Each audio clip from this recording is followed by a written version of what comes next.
Hello students, welcome to law excellence IAS academy. ఇవాళ మనం November 23వ తేదీకి సంబంధించి హిందూ పేపర్లోని టాపిక్స్ చూద్దాం.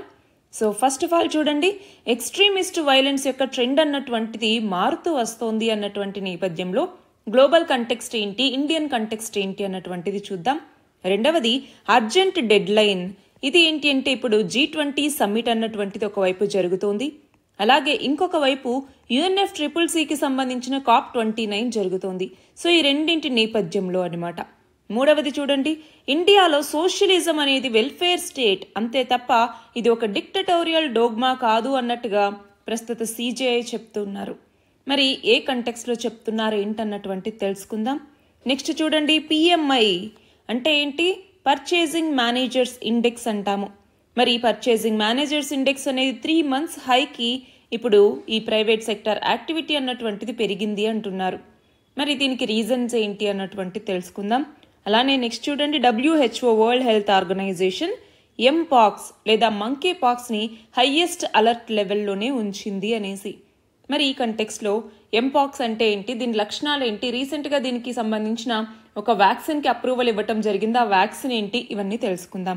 నెక్స్ట్ చూడండి, హ్యూమనాయిడ్ టీచర్ అంటే ఎడ్యుకేషన్లో మనకి రోబోటిక్స్ గురించి ఇక్కడ మాట్లాడుతూ ఉన్నారు. నెక్స్ట్ చూడండి, FTA negotiations with India free trade అగ్రిమెంట్కి సంబంధించి నెగోషియేషన్స్ 2025లో స్టార్ట్ అవుతాయి అన్నట్టుగా UK PM చెప్తూ ఉన్నారు. మరి ఈ నేపథ్యంలో FTA అంటే ఏంటి, ఫ్రీ ట్రేడ్ అగ్రిమెంట్ అంటే ఏంటి, ఎకానమీకి సంబంధించి, ట్రేడ్కి సంబంధించి ఇది ఎంతవరకు ఇంపార్టెంట్ అన్నటువంటి తెలుసుకుందాం. ఇవాటి మన ఫస్ట్ ఆర్టికల్ చూడండి, ఎక్స్ట్రీమిస్ట్ వైలెన్స్ యొక్క రూపురేఖలు మారుతూ ఉన్నాయి అని ఇక్కడ చెప్తూ ఉన్నారు. మరి దీనిని ఇంటర్నేషనల్ రిలేషన్స్లోను అలానే మన దేశానికి సంబంధించి ఇంటర్నల్ సెక్యూరిటీ కింద లింక్ చేసుకుంటాము. అయితే ఇక్కడ ఏమని చెప్తూ ఉన్నారు, ఒకటి రష్యా ఉక్రెయిన్ వార్ అన్నటువంటిది కావచ్చు. రష్యా ఉక్రెయిన్ వార్ మనం చూసాం, 1000 రోజులు దాటింది రష్యా ఉక్రెయిన్ వార్ అన్నటువంటిది మొదలై, అది కావచ్చు. ఇంకొకటి ఇజ్రాయెల్ హమాస్ వార్ అన్నటువంటిది కావచ్చు. వీటన్నింటినీ చూస్తూ ఉంటే ఎక్స్ట్రీమిస్ట్ వైలెన్స్ అన్నటువంటిది మళ్ళీ వరల్డ్లో పెరుగుతోంది అనేసి మనకు అర్థమవుతుంది. సో ఇటు డొమెస్టిక్ గాను ఇటు ఇంటర్నేషనల్ ఎక్స్ట్రీమిజమ్స్లో కూడా కొత్త కొత్త ప్యాటర్న్స్ అనేవి వస్తూ ఉన్నాయి. అంటే ఒకటండి, ఇప్పుడు ఓవర్ ద టైం ఈ ఎక్స్ట్రీమిస్ట్ గ్రూప్స్ కూడా టాక్టిక్స్, ఐడియాలజీస్ ఇవన్నీ అడాప్ట్ చేసుకుంటూనే వస్తూ ఉన్నారు. ఫర్ ఎగ్జాంపుల్ యూరోప్లోకి వచ్చేసరికి ఎకనామిక్ అన్సర్టనిటీ అనేది ఉంది, మైగ్రేషన్, అలాగే సోషల్ డివిజన్స్, వీటన్నింటి వల్ల అక్కడ రైట్ వింగ్ ఐడియాలజీస్ అన్నటువంటివి పెరుగుతూ ఉన్నాయి. రైట్ వింగ్ ఐడియాలజీస్ అనేవి పెరుగుతూ ఉన్నాయి. ఫర్ ఎగ్జాంపుల్ జర్మనీలో జీనోఫోబియా పెరుగుతుంది, ఫ్రాన్స్లో పొలిటికల్ అన్సర్టనిటీ అనేది ఉంది, సోషల్ టెన్షన్స్ అనేవి ఉన్నాయి. అలానే బ్రెగ్జిట్ అన్నటువంటిది మనం చూస్తే ఇప్పుడు చాలా వరకు ఈ రైట్ వింగ్ ఇన్ఫ్లుయెన్స్ని కలిగి ఉంది. సో ఇవన్నీ కూడా సోషల్ కొహెషన్ని, లిబరల్ వాల్యూస్ని, వీటన్నిటిని థ్రెటన్ చేసేలాగా ఉంటాయి. మరి మన ఇండియాకు వచ్చేసరికి ఇది ఎలా ఉంది అంటే, మనకి పోస్ట్ ఇండిపెండెన్స్ అంటే ఇండిపెండెన్స్ వచ్చిన తర్వాత ఎక్స్ట్రీమిజం చూస్తే అప్పుడు మనకి ఎక్కువగా కమ్యూనిస్ట్ అలానే నక్సలైట్ మూవ్మెంట్స్ అనేటటువంటివి జరుగుతూ ఉండేవి, అవునా? కమ్యూనిస్ట్ అలాగే నక్సలైట్ మూవ్మెంట్స్. ఫర్ ఎగ్జాంపుల్ 1960sలో వెస్ట్ బెంగాల్లో కమ్యూనిస్ట్ మూవ్మెంట్ అన్నటువంటిది స్టార్ట్ అయింది. దాని పేరేంటి, తెబాగా మూవ్మెంట్ అన్నటువంటిది. తెబాగా మూవ్మెంట్ అన్నటువంటిది కావచ్చు. అట్లానే లేట్ 1940sలో మనం చూస్తే తెలంగాణలో కమ్యూనిస్ట్ అప్రైజింగ్ అన్నటువంటిది వచ్చింది. సో అలా కమ్యూనిస్ట్ మూవ్మెంట్స్ అన్నటువంటివి జరిగాయి. అంతేకాదు మనం చూస్తే ఈ కమ్యూనిస్ట్ మూవ్మెంట్స్ ఎక్కువగా ల్యాండ్ రిఫార్మ్స్, సోషల్ జస్టిస్ వీటితో కనెక్ట్ అయి ఉన్నాయన్నమాట. మనం చూస్తే కొన్ని చోట్ల ఇప్పటికీ కూడా ఉన్నాయి. పర్టికులర్గా సోషియో ఎకనామిక్ డిస్పారిటీస్ ఉన్నటువంటి ప్లేసెస్లో ఇప్పుడు ఉన్నాయి. మరి గమనించాలి, సోషియో ఎకనామిక్ ఫ్యాక్టర్స్ ఎక్కువ ఎక్స్ట్రీమిజంకి పాల్పడడానికి తోడ్పడుతూ ఉన్నాయి. ఫర్ ఎగ్జాంపుల్ ఇన్ఈక్వాలిటీ, రూరల్ మరియు ట్రైబల్ ఏరియాస్లో డెవలప్మెంట్ అన్నటువంటిది లేకపోవటం, హిస్టారికల్గా కూడా ఇన్సర్జెన్సీస్ పెరగటానికి ఇవి రీజన్ అని చెప్పచ్చు. అట్లానే అన్ఎంప్లాయ్మెంట్ అన్నటువంటిది కావచ్చు, పావర్టీ అన్నటువంటిది కావచ్చు. వీటి ద్వారా రాడికలైజేషన్ అన్నటువంటిది పెరుగుతోంది. ఎస్పెషల్గా యూత్లో కూడా ఈ రాడికలైజేషన్ పెరుగుతోంది. అట్లానే extremist groups for example marginalised పాపులేషన్స్ని ఎక్స్ప్లాయిట్ చేసి వాళ్ళ యొక్క సపోర్ట్ని తీసుకుంటూ ఉన్నారు. ఇప్పుడు మోడర్న్ డే ఛాలెంజెస్లో మనం చూస్తే ఒకటి లెఫ్ట్ వింగ్ ఎక్స్ట్రీమిజం అన్నటువంటిది మనం గమనించాలి. లెఫ్ట్ వింగ్ ఎక్స్ట్రీమిజంని 2026 కల్లా మేము రూపుమాపుతాం అన్నట్టుగా రీసెంట్గా మన హోమ్ మినిస్టర్ అయినటువంటి అమిత్ షా చెప్పటం జరిగింది. సో అది గుర్తుంచుకోవాలి. సో లెఫ్ట్ వింగ్ ఎక్స్ట్రీమిజంకి సంబంధించి రెడ్ కారిడార్ అన్నటువంటి ఒక వర్డ్, రెడ్ కారిడార్. సో ఇందులోకి వచ్చేసరికి ఛత్తీస్గఢ్, జార్ఖండ్, ఒడిషా, మహారాష్ట్ర ఇవి వస్తాయన్నమాట. ఇదొకటి. ఇంకొక వైపు రిలీజియస్ ఎక్స్ట్రీమిజం అంటే ఏంటి? కమ్యూనల్ వైలెన్స్, రాడికలైజేషన్, ఈ ఇన్సిడెంట్స్ పెరుగుతూ ఉన్నాయి. కొన్ని చోట్ల లా ఎన్ఫోర్స్మెంట్ వల్ల కూడా చేంజెస్ అనేవి వస్తూ ఉన్నాయి. మరి వీటి కోసం మన గవర్నమెంట్ చాలా ఇనిషియేటివ్స్ తీసుకుంటోంది. అయితే ఇక్కడ ఆర్టికల్ వరకు ఏంటి అంటే ఇలా ఎక్స్ట్రీమిస్ట్ వైలెన్స్ అన్నటువంటిది తన యొక్క రూపురేఖల్ని మార్చుకుంటూ వస్తోంది అన్నట్టుగా. అయితే మన భారతదేశం అన్నటువంటిది ఈ యొక్క ఎక్స్ట్రీమిజంని అలాగే నక్సలైట్ మూమెంట్స్ని తగ్గించడానికి ఎలాంటి ఇనిషియేటివ్స్ తీసుకుంది అన్నప్పుడు ఒకటి డెవలప్మెంట్ ప్రోగ్రామ్స్ అన్నటువంటివి కండక్ట్ చేసుకుంటూ ఉండటం. అంటే గ్రాస్ రూట్ కాజెస్ ఏవైతే ఉంటాయో వాటిని వివిధ రకాల స్కీమ్స్ని తీసుకొచ్చి వాటి ద్వారా రూపుమాపటం. For example aspirational districts programme అనేసి అండర్ డెవలప్డ్ డిస్ట్రిక్ట్స్లో సోషియో ఎకనామిక్ డెవలప్మెంట్కి సంబంధించి తీసుకొచ్చారు. అట్లానే సెక్యూరిటీ మెజర్స్ అన్నటువంటివి తీసుకోవటం. సెక్యూరిటీ మెజర్స్ అంటే ఏంటి? ఫర్ ఎగ్జాంపుల్ ఎక్స్ట్రీమిజం ఇవి ఎక్కువగా ఉన్నటువంటి చోట్ల స్పెషలైజ్డ్ ఫోర్సెస్ని పెడితే, ఫర్ ఎగ్జాంపుల్ సిఆర్పిఎఫ్ ఇలాంటి వాటిని పెట్టి ఇన్సర్జెన్సీస్ని కౌంటర్ చేయటం. అట్లానే డీరాడికలైజేషన్ చేయటం, డీరాడికలైజేషన్ మెజర్స్ అన్నటువంటివి తీసుకోవటం. సో ఈ ఇండివిజువల్స్ ఎవరైతే ఎక్స్ట్రీమిస్ట్ ఐడియాలజీస్ చేత ఇన్ఫ్లుయెన్స్ అయి ఉంటారో వాళ్ళు బయటకు వస్తే వాళ్ళకి రిహాబిలిటేషన్ చేయటం, ఇలాంటివన్నీ. అట్లానే డిజిటల్ ప్లాట్ఫామ్స్ ఏవైతే ఉంటాయో వాటి ఇన్ఫ్లుయెన్స్ అంటే ఏంటి? ఫర్ ఎగ్జాంపుల్ సోషల్ మీడియా ఇలాంటి వాటి చోట చాలా మంది ఎక్స్ట్రీమిస్ట్ ఐడియాలజీస్ని మరింతగా స్ప్రెడ్ చేస్తూ వస్తూ ఉన్నారు. సో అలాంటి ప్లాట్ఫామ్స్లో జాగ్రత్తలు తీసుకోవటం ఇవన్నీ. అట్లానే సైబర్ ఎక్స్ట్రీమిజం అంటారు. అంటే ఏంటి? అథారిటీస్ ఎవరైతే ఎక్స్ట్రీమిస్ట్ ఐడియాలజీస్ని ఈ రాడికలైజేషన్ని ప్రొపగాండా చేస్తూ ఉంటారో వాళ్ళని మానిటర్ చేస్తూ ఉండటం అనమాట. ఇది కాకుండా ఎడ్యుకేషన్ని అందించటం, అలానే డెవలప్మెంట్ని చేపట్టడం, అలాగే కమ్యూనిటీ ఎంగేజ్మెంట్ అన్నటువంటిది చేయటం. సో వీటన్నింటి ద్వారా ఈ యొక్క కమ్యూనిస్ట్, నక్సలైట్ అలాగే ఎక్స్ట్రీమిస్ట్ మూమెంట్స్ నుంచి మన భారతదేశాన్ని బయటికి తీసుకురావాలి అన్నటువంటిది మన దేశం యొక్క లక్ష్యం. మన నెక్స్ట్ ఆర్టికల్ చూడండి, G20 సమ్మిట్కి సంబంధించి. సో దీనిని మనం ఏ సబ్జెక్ట్లో చదువుకుంటాము? ఎన్వైరన్మెంట్ అలానే కరెంట్ అఫైర్స్ కింద లింక్ చేసుకుంటాము. అయితే G20 సమ్మిట్ అన్నటువంటిది ఇప్పుడు జరుగుతోంది. ఎక్కడ జరుగుతోంది G20 సమ్మిట్? బ్రెజిల్లో ఉండేటటువంటి రియో డి జెనీరోలో ప్రస్తుతం G20 సమ్మిట్ అన్నటువంటిది జరుగుతోంది. మరి ఈ G20 సమ్మిట్లో మన భారతదేశం ఓపెనింగ్ సెషన్లో అడ్రస్ చేయటం జరిగింది. సోషల్ ఇంక్లూజన్ అలాగే fight against hunger and poverty అన్నటువంటి దాని మీద. మరి ఈ నేపథ్యంలో పావర్టీ అలానే క్లైమేట్ చేంజ్ ఈ రెండింటిని అర్జెంటుగా ట్యాకిల్ చేయాల్సినటువంటి అవసరం అన్నటువంటిది ఉంది అనేసి ఇక్కడ చెప్తూ ఉన్నారు. అయితే ఫస్ట్ ఆఫ్ ఆల్ మనం G20 గురించి తెలుసుకుందాం. G20 అన్నటువంటిది ఏంటి అంటే ఫినాన్స్ మినిస్టర్స్ అలానే సెంట్రల్ బ్యాంక్ గవర్నర్స్ అలాగే 19 ఇండివిజువల్ కంట్రీస్ మరియు యూరోపియన్ యూనియన్తో కలిగి ఉన్నటువంటి ఒక గ్రూప్. అంటే ఇందులో 20 దేశాలు కాదు 19 దేశాలు ప్లస్ ఒక యూరోపియన్ యూనియన్ ఇందులో భాగస్వామ్యం అయింది. ఇందులో 1999వ సంవత్సరంలో దీన్ని ఎస్టాబ్లిష్ చేశారనమాట. అంటే ఇది ఒక ఫోరం అంతే తప్ప లెజిస్లేటివ్ బాడీ అన్నటువంటిది కాదు. అంటే ఏంటి? దీనికి సంబంధించిన అగ్రిమెంట్స్ కానీ డెసిషన్స్ కానీ ఎలాంటి లీగల్ ఇంపాక్ట్ చూపించవు. బట్ ఆ కంట్రీస్ యొక్క పాలసీస్ మరియు గ్లోబల్ కోఆపరేషన్ మీద కొంతవరకు ఇన్ఫ్లుయెన్స్ చూపిస్తాయన్నమాట. అయితే ఈ G20 యొక్క ఎయిమ్ అండ్ ఆబ్జెక్టివ్ ఏంటి అన్నటువంటిది చూస్తే ఒకటి వచ్చేసరికి ఇప్పుడు గ్లోబల్గా ఎకనామిక్ గ్రోత్ మరియు ఫినాన్షియల్ స్టెబిలిటీని పెంపొందించాలి అన్నటువంటిది. సో ఎకనామిక్ స్టెబిలిటీ అన్నటువంటిది. రెండవది వచ్చేసరికి సస్టైనబుల్ డెవలప్మెంట్ని సాధించాలి అన్నట్టుగా. మూడవది వచ్చేసరికి క్రైసిస్ మేనేజ్మెంట్ అంటే ఏంటి? ఫర్ ఎగ్జాంపుల్ హెల్త్ క్రైసిస్ ఏమన్నా వచ్చినప్పుడు, COVID-19 ఇలాంటివి వచ్చినప్పుడు కోఆర్డినేట్ అవ్వాలి మిగతా దేశాలన్నీ కూడా ఫినాన్షియల్ మరియు హెల్త్ క్రైసిస్ ఉన్నప్పుడు అన్నట్టుగా. అట్లానే గ్లోబల్ కొలాబరేషన్ అన్నటువంటిది ఇది ప్రతి దాంట్లో కూడా ఉంటుంది, గ్లోబల్ కొలాబరేషన్. అట్లానే ఇంక్లూజివిటీ అంటే ఏంటి? ఇప్పుడు వివిధ దేశాలు గ్లోబల్ సౌత్కి సంబంధించి కావచ్చు లేదంటే ఎమర్జింగ్ ఎకానమీస్ ఏవైనా వాటి యొక్క వాయిస్ని రిప్రజెంట్ చేయగలిగేలాగా ఉండాలి. అయితే ప్యారిస్ అగ్రిమెంట్కి సంబంధించి కావచ్చు, డెవలపింగ్ నేషన్కి సంబంధించి డెట్ సర్వీస్ సస్పెన్షన్ ఇనిషియేటివ్ అనేసి 2020లో తీసుకొచ్చారు.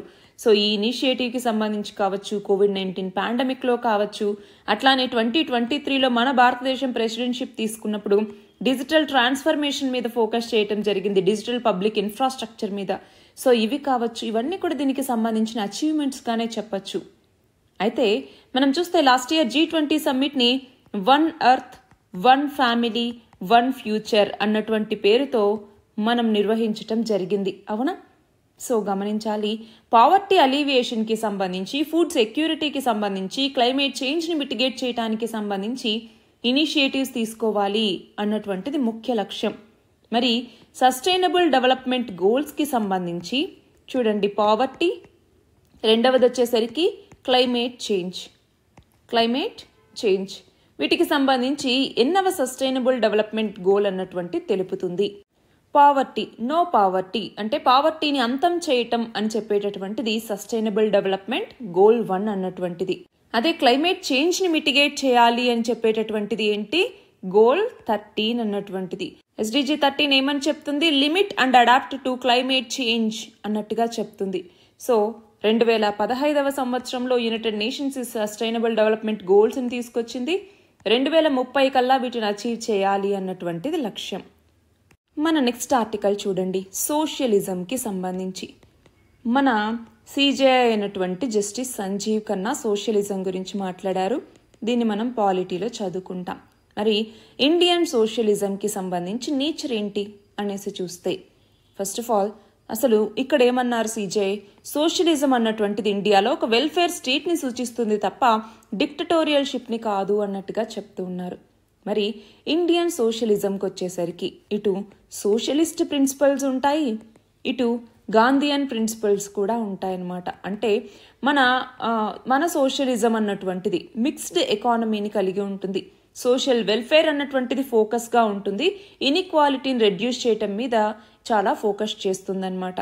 సో నార్మల్ క్లాసికల్ సోషలిజంతో కంపేర్ చేసుకుంటే ఇది కొంచెం డిఫరెంట్. అంటే ఏంటి, నార్మల్ సోషలిజంకి వచ్చేసరికి ఇక్కడ కంప్లీట్ స్టేట్ కంట్రోల్ అన్నటువంటిది ఉంటుంది ప్రొడక్షన్ ఆఫ్ గూడ్స్కి సంబంధించి.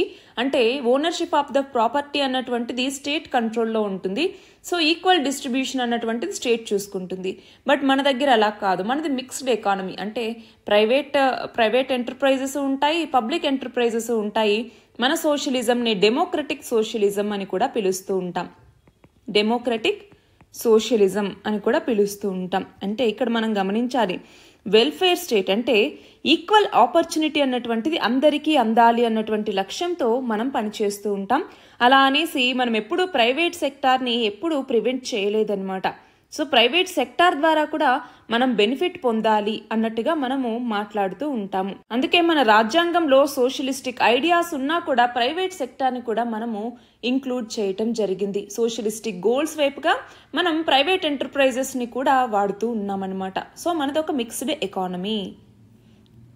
మన నెక్స్ట్ ఆర్టికల్ చూడండి, PMI పర్చేసింగ్ మేనేజర్స్ ఇండెక్స్ అనేసి. సో దీనిని మనం ఎకానమీలో గ్రోత్ అండ్ డెవలప్మెంట్ అన్నటువంటి టాపిక్ కింద చదువుకుంటాము. అయితే పర్చేసింగ్ మేనేజర్స్ ఇండెక్స్ లేదా PMI అంటాం. ఏంటి పర్చేసింగ్ మేనేజర్స్ ఇండెక్స్ అంటే? ఇది ఒక సర్వే బేస్డ్ మెజర్ అన్నమాట.